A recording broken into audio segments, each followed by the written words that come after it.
एक एक experience share करूं आपके साथ। हाँ जी, हम बताइए। वृंदावन गए थे, मैं मेरी बेटी, मतलब हम 7-8 मेरी फ्रेंड्स हैं। हम जाते ही वृंदावन एवरी मंथ जाते हैं, ठाकुर जी की कृपा से। तो हम गए थे, कब गए थे पीयू? जब चरण दर्शन होते हैं उनके, बिहारी जी के। जी।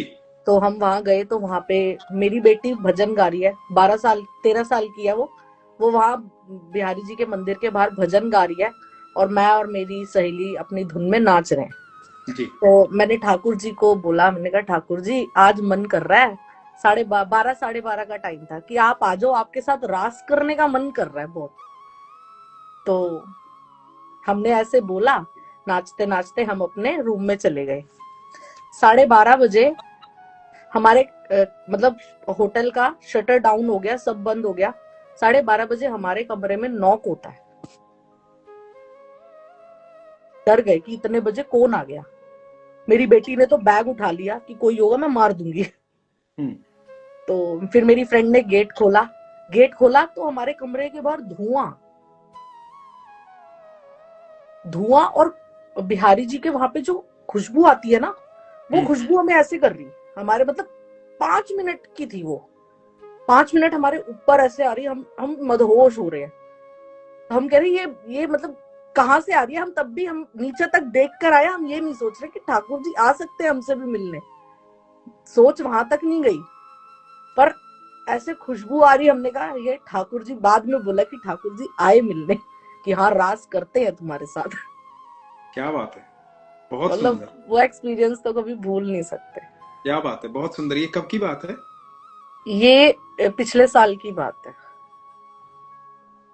अच्छा। हाँ, मतलब मेरी बेटी ठाकुर जी की, मतलब मैं श्रृंगार इतना अच्छा नहीं करती, मेरी बेटी अगर श्रृंगार करती है ना, तो मैं आपको फोटो भेजूंगी ठाकुर जी को, और ऐसा बना देती है, मतलब ठाकुर जी ऐसा रूप लेकर आते हैं। अभी उनका 5 दिसंबर को जन्मदिन था, एक और बताती हूँ। 5 दिसंबर को जन्मदिन था, तो हमने घर में मनाया। मैंने बूंदी के लड्डू लाना मैं भूल गई। हम्म। तो मैंने कहा आज ना माधव केक से काम चला ले, तो बूंदी के लड्डू कल खिला दूंगी तेरे को। इन्होंने किसी के हाथ से बूंदी के लड्डू मंगवा लिए घर पे। उन्होंने बूंदी का लड्डू सिर्फ उनके सामने रखा, और ना हमने कोई पर्दा किया ना कुछ किया। 10 सेकंड बाद देखा तो लड्डू मुंह पे लगा हुआ है। क्या बात है। मैं शॉक्ड, मैंने कहा तूने खाया है, मतलब तू माने ना, तू खा लेगा, कहीं से मंगवा, खाऊंगा जरूर, लड्डू ही खाऊंगा। क्या बात है, बहुत सुंदर। कहाँ के रहने वाले हैं आप? आपका नाम क्या है? सॉरी। निशा नाम है मेरा, दिल्ली के रहने वाले हम। जी, निशा जी। ये तो अद्भुत अनुभूति है, दोनों बहुत बहुत मेरे अद्भुत को है। ईश्वर कृपा मतलब बनी रहे। मेरे को बहुत प्यार है ठाकुर जी से, बहुत प्यार है मुझे।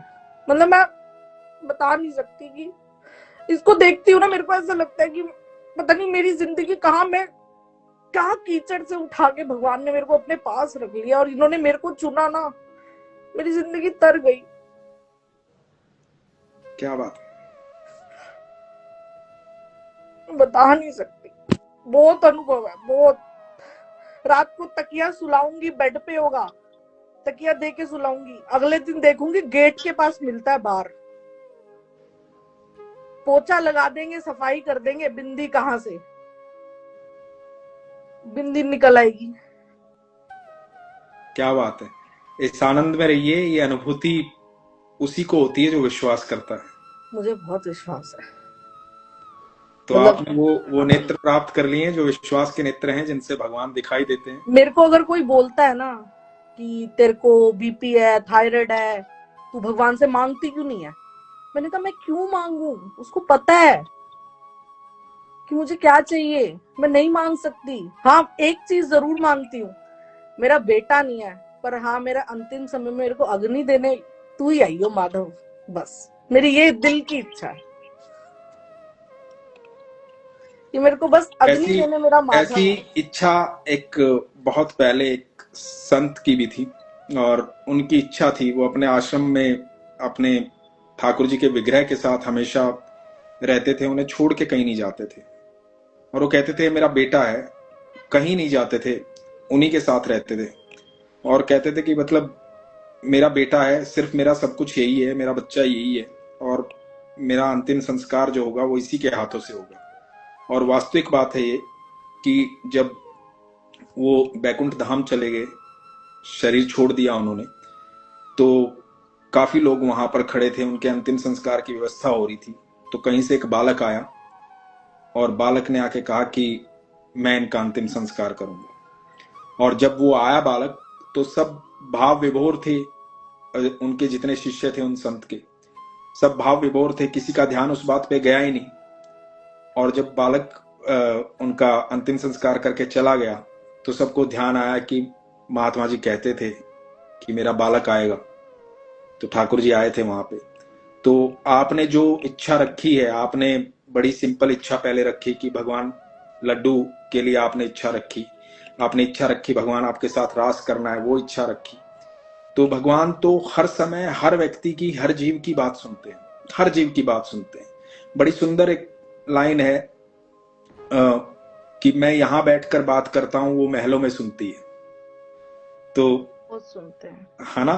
तो मैं यहाँ मन में कहता हूं कि मेरी बहन, मेरी राधा रानी, ऐसी बात है। और वो महल में बैठ के इतने लाखों की भीड़ में होती है सारा दिन, सब लोग आते हैं उसके सामने तरह तरह की बातें करने, तरह तरह की डिमांड करने, तरह तरह का प्यार करने, है ना, उसको अपना स्नेह दिखाने। तो उस मंदिर में, उस अटारी पे 24 घंटे वहां मतलब भीड़ लगी रहती है, कभी अटारी के नीचे, कभी अटारी के ऊपर, कभी सीढ़ियों में, हर समय भीड़ लगी रहती है। फिर भी जब भी मैं यहाँ इतनी दूर बैठकर भी मन में कुछ कहता हूं ना, तो मेरी बात सुन लेती है। और ये सिर्फ मेरी नहीं, ये हम सब की बात सुन लेती है। तो भगवान हम सब की बातें सुनते हैं। हाँ, क्योंकि भगवान ठाकुर जी ने ये कहा है कि मैं साक्षी भाव में हर जीव के साथ विराजमान हूं। तो वो हर एक मतलब इस पे बहुत सुंदर कबीर जी ने कहा था कि उसको दोहे को, उसका हिंदी रूपांतरण है, ये कहा था कि एक छोटी सी चींटी के पैर में बंधा हुआ नुपुर, मतलब चींटी के पैर में बंधा हुआ घुंघरू, उसकी भी आवाज सुनता है मेरा साहिब।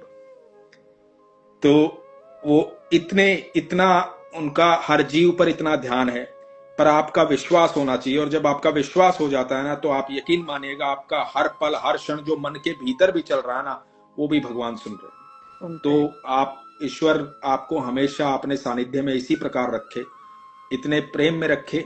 और आप निश्चिंत रहिए, जो हर कोई अपने मार्ग पर है, हर कोई एक अलग आत्मा है। कहने को ये सारे संबंध हैं, पति पिता, माँ बाप और बेटा पत्नी, ये सब संबंध हैं जो ईश्वर ने हमें उपहार स्वरूप दिए हैं इस दुनिया में।